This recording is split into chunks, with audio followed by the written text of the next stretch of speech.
Martiniquais Léopold Bissol, le Guyanais Gaston Monerville, les Réunionnais Raymond Vergès et Léon Lepervenche et le Guadeloupéen Paul Valentino, ils vont se battre pour répondre à l'aspiration de leurs électeurs, l'égalité sociale et institutionnelle avec la métropole. En ce qui concerne le statut politique, il n'y a pas une différence, un iota de différence entre un Guyanais et un Parisien. En 1946, la misère gangrène ces populations, la situation sanitaire est dégradée. Il faudra attendre 50 ans pour que le salaire minimum soit égal à celui de l'Hexagone et les disparités sociales demeurent 60 ans après avec des taux de chômage records. Aujourd'hui, la Guyane et la Martinique ont souhaité par référendum sortir du cadre de l'assimilation institutionnelle. Les Guadeloupéens réfléchissent. Les Réunionnais ont quant à eux choisi de rester dans le droit commun.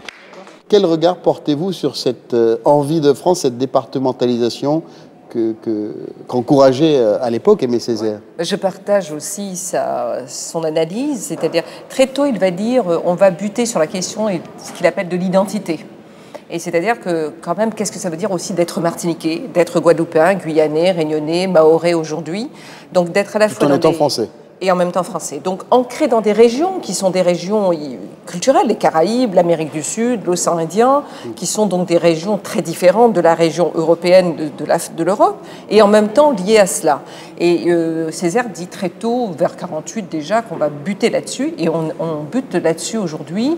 Les grandes manifestations de 2009 l'ont encore montré, ce qu'on rappelait aussi les taux de chômage, les taux, quand on voit qu'il y a 40% de jeunes en Martinique qui n'ont pas de certificat, de diplôme. Ouais.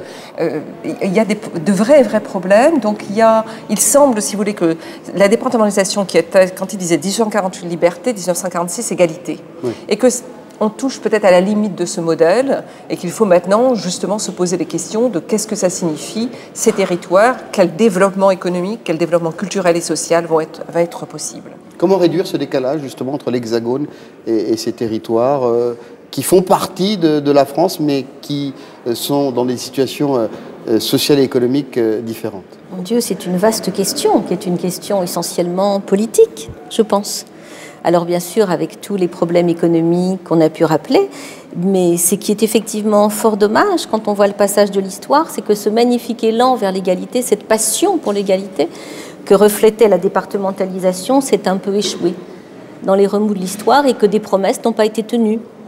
Il n'est jamais trop tard, bien sûr, pour tenir des promesses, mais ça nécessite aussi, sans doute, de tourner autrement son regard, de considérer les choses autrement.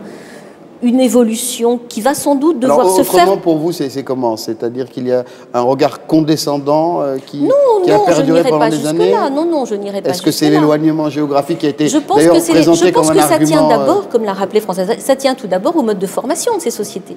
Ce sont des sociétés qui sont dans un mode de formation colonial. En ce qui concerne les sociétés françaises d'Amérique, sociétés coloniales, ce sont des modes de formation qui vont déterminer en grande partie le devenir économique de ces sociétés, dont nous voyons toujours jusqu'à maintenant le reliquat historique. Cette période est révolue depuis maintenant. Cette période est révolue, mais vous savez, 50 ans, c'est rien au regard de l'histoire longue des sociétés du monde. Il faut du temps, mais il faut plus que du temps. Il faut aussi sans doute des volontés politiques et puis, comme je le disais, une sorte de sursaut aussi peut-être, de sursaut encore des consciences, mais de tous les côtés. Parce que le monde, de toute façon, nous pousse. Donc il faudra bien qu'on y arrive à un moment ou à un autre, avant que les choses ne soient trop difficiles. Alors trop difficile, vous êtes très politiquement correct, vous parlez un peu en ellipse. Trop difficile, autrement. Alors trop difficile, c'est quoi? C'est qu'on a bien vu en 2009 ce qui se passait. On voit à Mayotte, j'étais à Mayotte au mois de mai. Oui. Pour les commémorations de l'esclavage, la situation est difficile. On voit quel est le hiatus, effectivement, entre la France de l'Hexagone et cette France-là. On voit quels sont les problèmes. On sait, alors on ne sait pas effectivement exactement comment les résoudre. Et quand je dis avant que les choses soient trop difficiles, c'est-à-dire avant qu'il y ait une explosion sociale, par exemple. On a été très proche en 2009, on en est proche à Mayotte aussi, sans être dans le pire. Il faut veiller évidemment. Françoise Vergès. Ce sont des sociétés qui chacune sont singulières. Elles connaissent des mutations très profondes. Il y en a qui vieillissent, Martinique et Guadeloupe. Il y en a qui restent très jeunes, la Guyane et Mayotte, des explosions démographiques. Elles sont situées dans des régions, je le disais, qui connaissent elles-mêmes aussi des mutations. La Guyane, rappelons-le, est entre le Brésil, grand géant qui monte, et le Suriname. Les Antilles sont dans l'arc Caraïbe. La Réunion et Mayotte dans l'océan Indien. La Nouvelle-Calédonie dans le Pacifique. Donc elles sont à la fois, il y a des mutations locales, des mutations régionales dont on doit tenir compte, et puis ce qu'on appelle la crise aujourd'hui. Donc comment, ce sont, je pense, des vrais défis et des vraies questions qu'il ne faut pas mettre de côté, qu'il va falloir confronter avec sagesse, mais avec détermination. Et je pense que ce sont des sociétés qui qui connaissent déjà des grandes difficultés.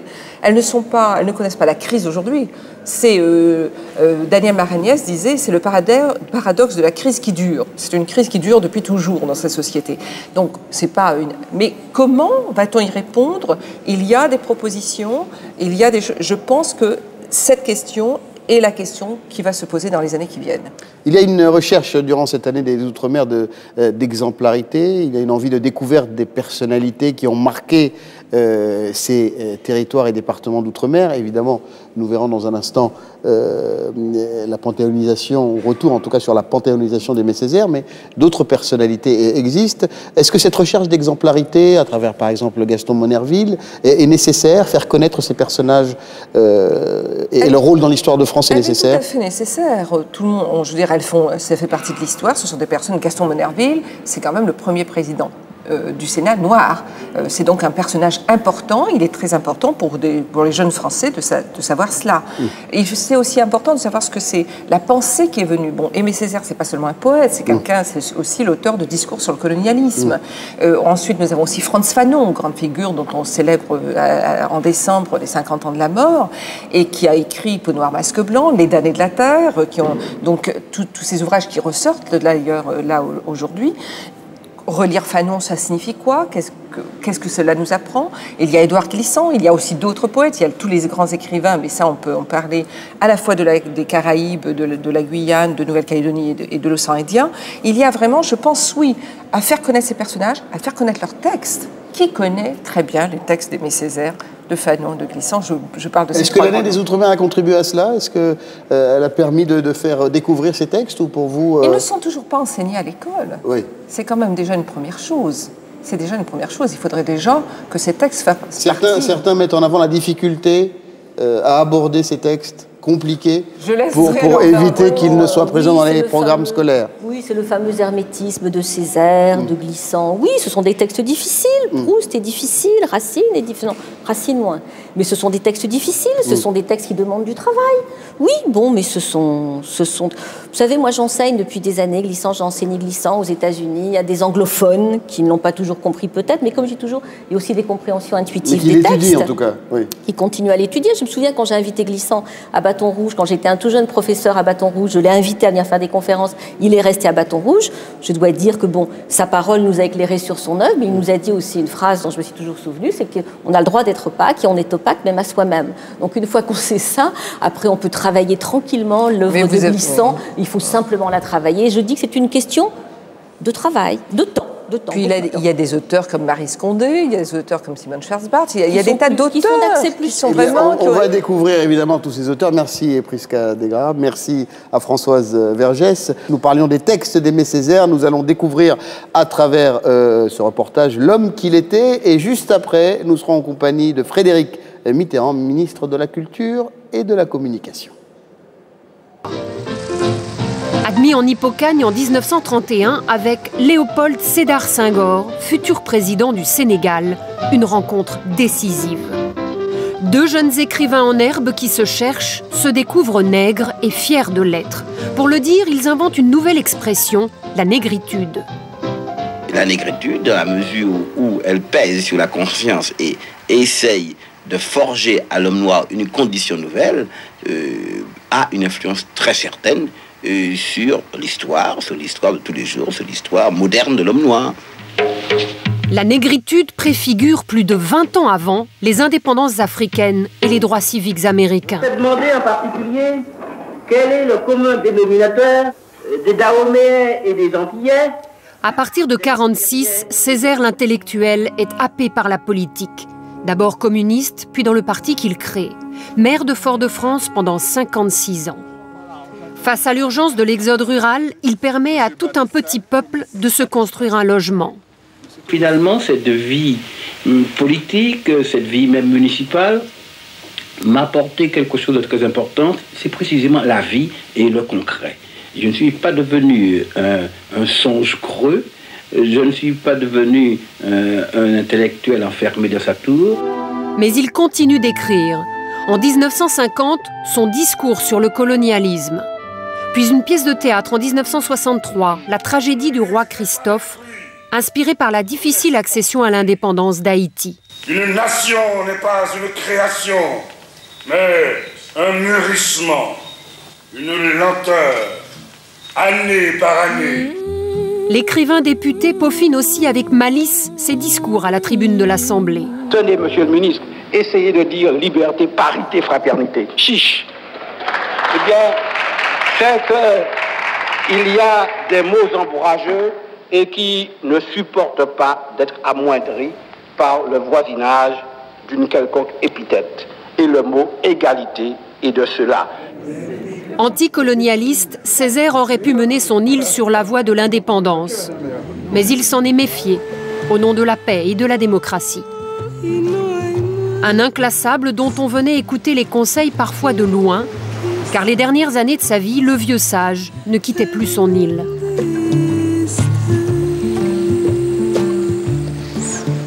Frédéric Mitterrand, bonjour. Vous êtes ministre de la Culture et de la Communication. Merci de nous avoir rejoints. 24 heures de l'Outre-mer sur France O. Vous avez tenu à y participer. Je vous en remercie. Bonjour Ahmed. Merci de m'avoir invité. Bien sûr que j'ai tenu à participer à cette formidable émission parce que l'Outre-mer est une des dimensions du ministère de la Culture et de la Communication.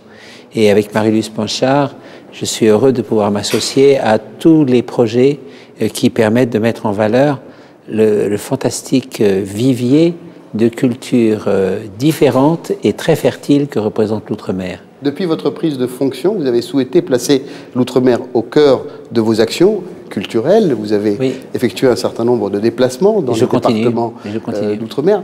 Il y avait un déficit, il y avait un manque de connaissance de cette culture, de cette richesse.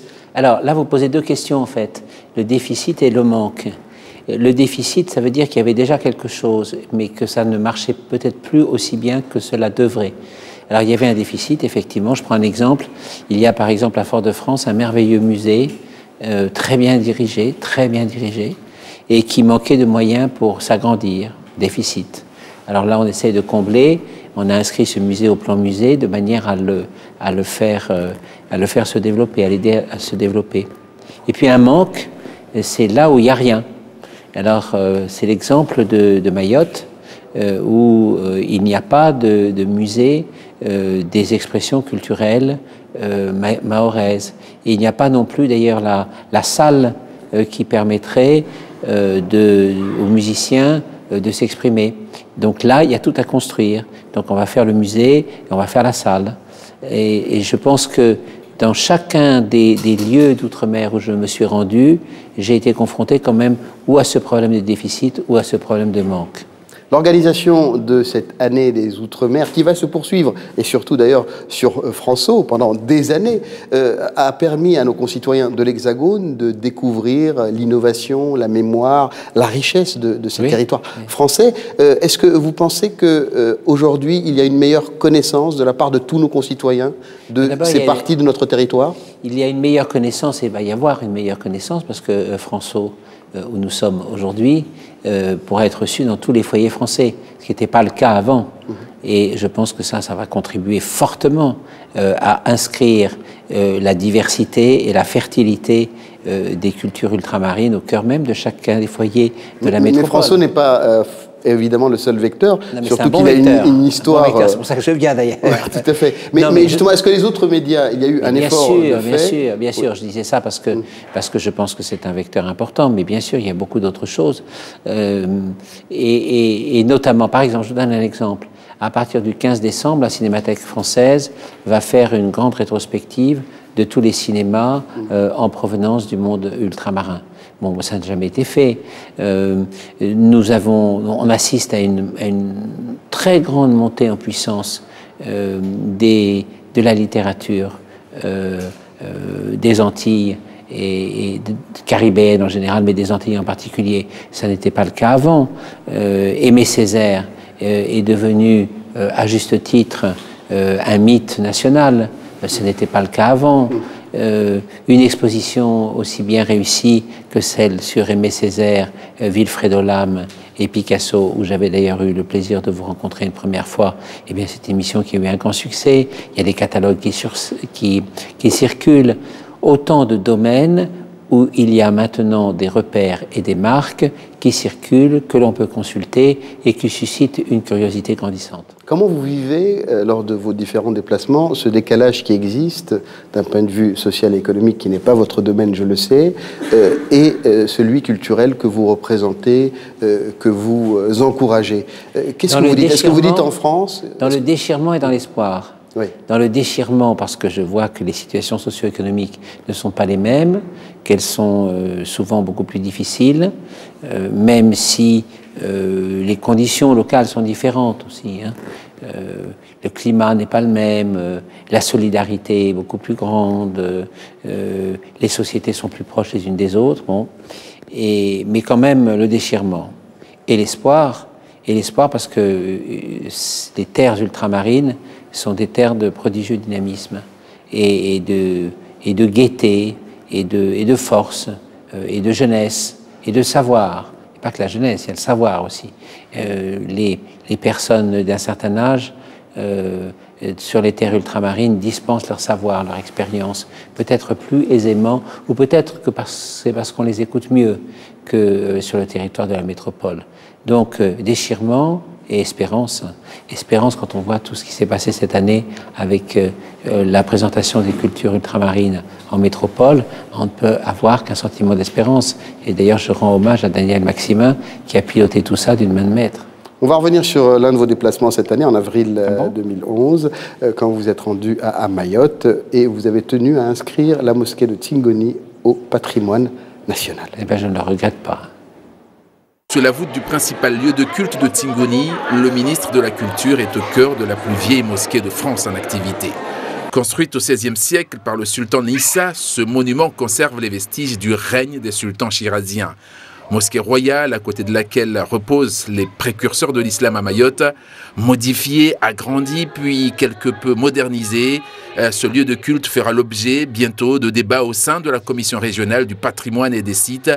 Ainsi s'ouvre la porte du classement au patrimoine national, porte d'accès aux deniers publics pour sa rénovation et sa conservation, un bien pour un mal puisque ce classement ne sera pas sans conséquences sur le voisinage. Il y aura effectivement des contraintes architecturales qui seront sans doute posées avec le temps, qui seront définies aussi en lien avec donc les services spécialisés, mais il y aura derrière une politique de valorisation patrimoniale qui est bénéfique pour la mosquée, mais qui est bénéfique aussi pour les habitants du village. Voilà. Il ne faut pas interdire, en tout cas, il ne faut pas interdire les environs, les gens qui habitent dans les environs, de continuer à construire et à améliorer leur habitat, parce que ce n'est pas parce que l'État va prendre la responsabilité de cette mosquée pour l'entretenir qu'il va aussi interdire les autres qui sont dans les environs de continuer leur vie.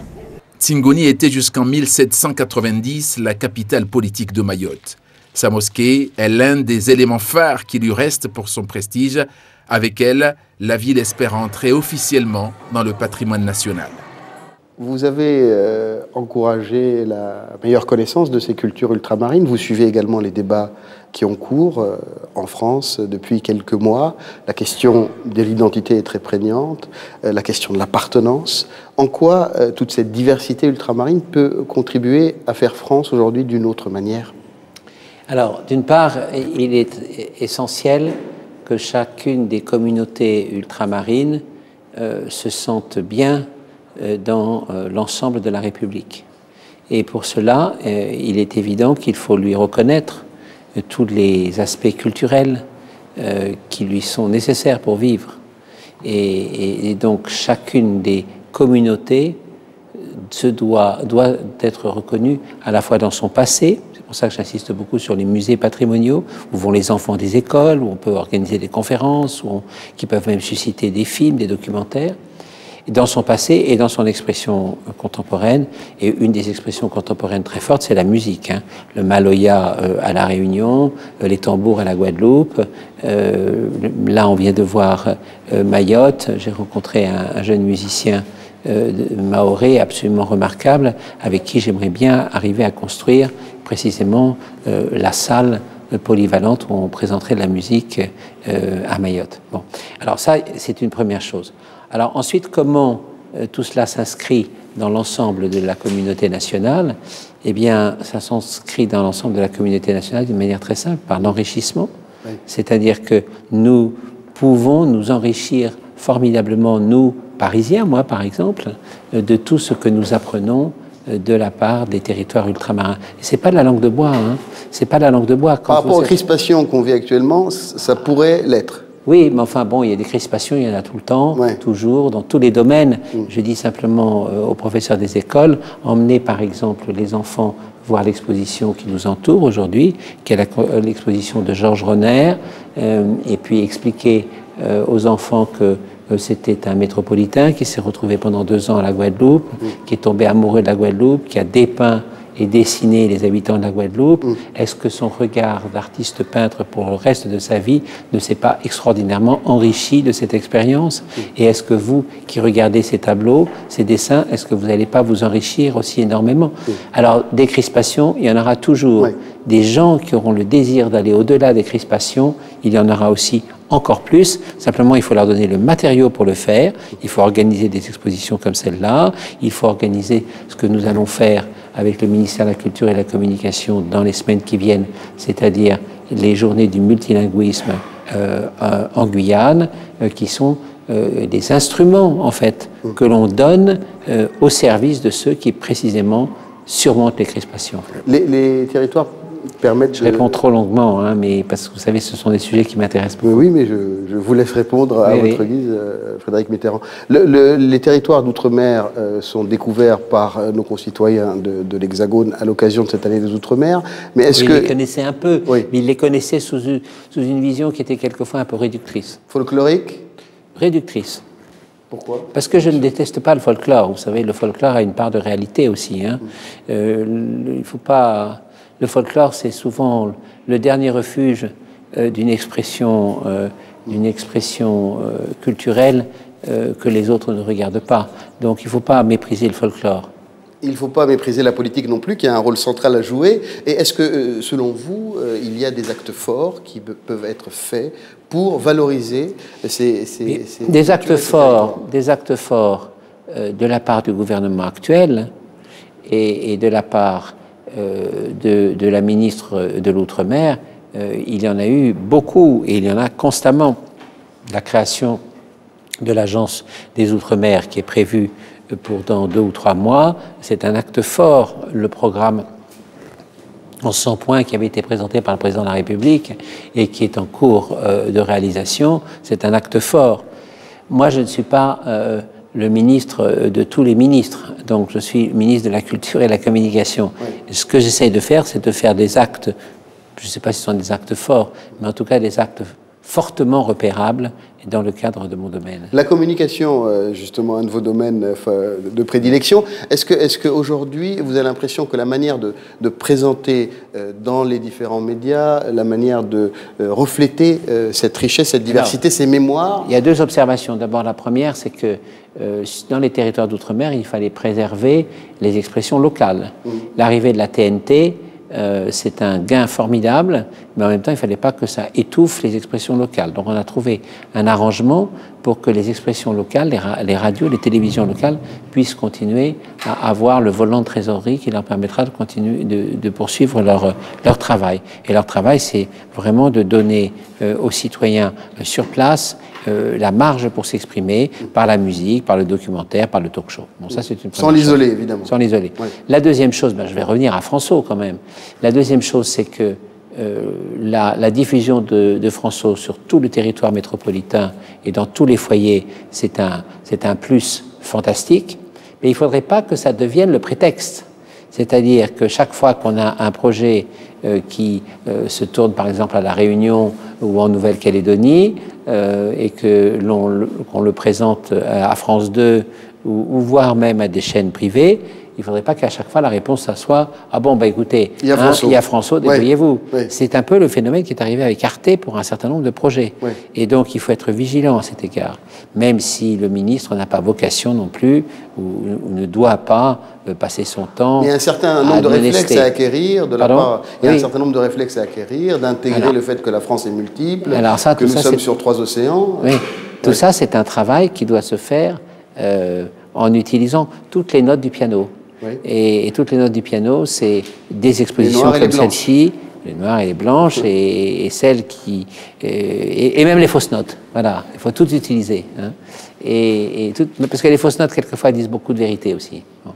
Il faut tout utiliser, et une exposition comme celle-là, les films à la Cinémathèque, les 600 manifestations qui ont eu lieu cette année sur le territoire métropolitain et qui honoraient les cultures ultramarines, le souvenir d'Aimé Césaire, le souvenir d'Édouard Glissant, la littérature. Il faut tout utiliser de manière à ce que dans l'inconscient collectif et dans l'inconscient de tous les décideurs, eh bien, le monde ultramarin fasse bien partie de ce qu'il trouve au coin de la rue, en bas de chez lui. Merci Frédéric Mitterrand. On parlait de la contribution des ultramarins. Elle ne se limite pas évidemment au domaine culturel. Il y a aussi cette contribution à la libération, à la défense de la France. Et on va revoir le défilé du 14 juillet où les soldats ultramarins étaient en nombre. C'est bien. Merci Frédéric Mitterrand. Merci Ahmed.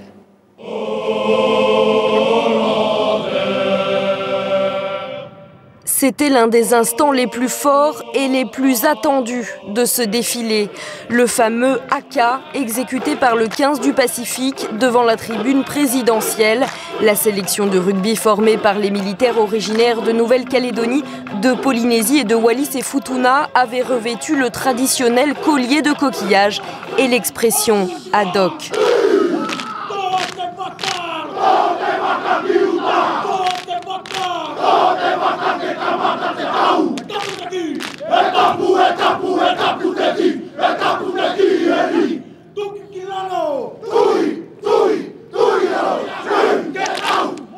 Le rituel est un peu moins impressionnant qu'à l'accoutumée, uniforme oblige, mais l'instant reste exceptionnel, bousculant le protocole habituel.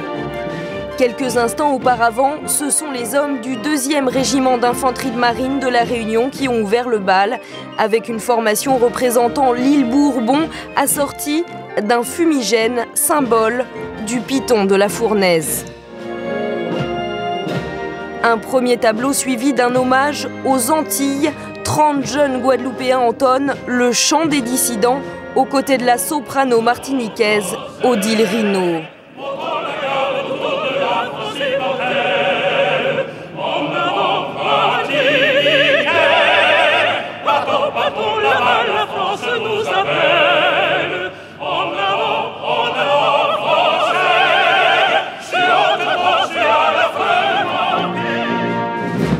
Autre grande première de ce 14 juillet, l'ouverture du défilé par les jeunes du service militaire adapté.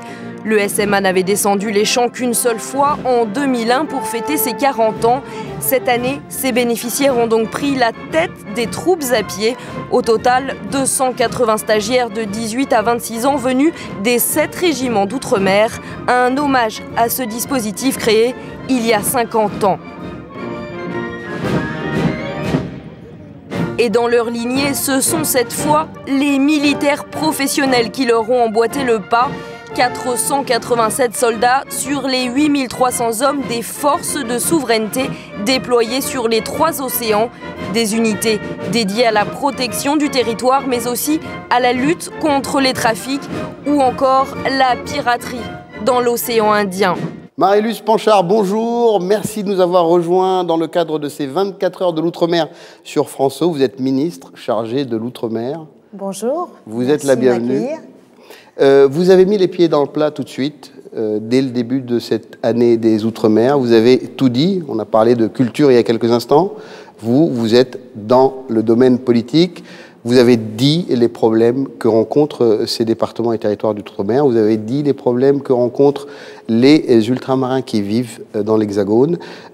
Alors, est-ce que des choses ont changé depuis 11 mois maintenant? Est-ce que la perception a changé? Est-ce que les difficultés sont en cours de règlement? Il est certain que les difficultés sont là parce que nous sommes dans une période de crise. Simplement, nous avons entendu le mal-être des ultramarins lors de la crise de février 2009 et nous avons voulu les écouter et mettre en place des propositions qu'ils avaient formulées. C'est la raison pour laquelle le président a souhaité ce conseil interministériel de l'outre-mer. Les mesures ont été mises en place. Je crois que ce qui a changé, c'est qu'il y a une nouvelle vision de l'outre-mer, une vision qui vise effectivement à mettre les ultramarins au cœur de leur projet, à responsabiliser les ultramarins et peut-être de passer de cette époque un peu du paternalisme à une vision où l'outre-mer est responsable de son destin, donc responsable à la fois de son destin économique, mais son destin institutionnel. Et ça ne veut pas dire pour autant qu'on ne reste pas au sein de la République. Je crois qu'il y a eu beaucoup de mal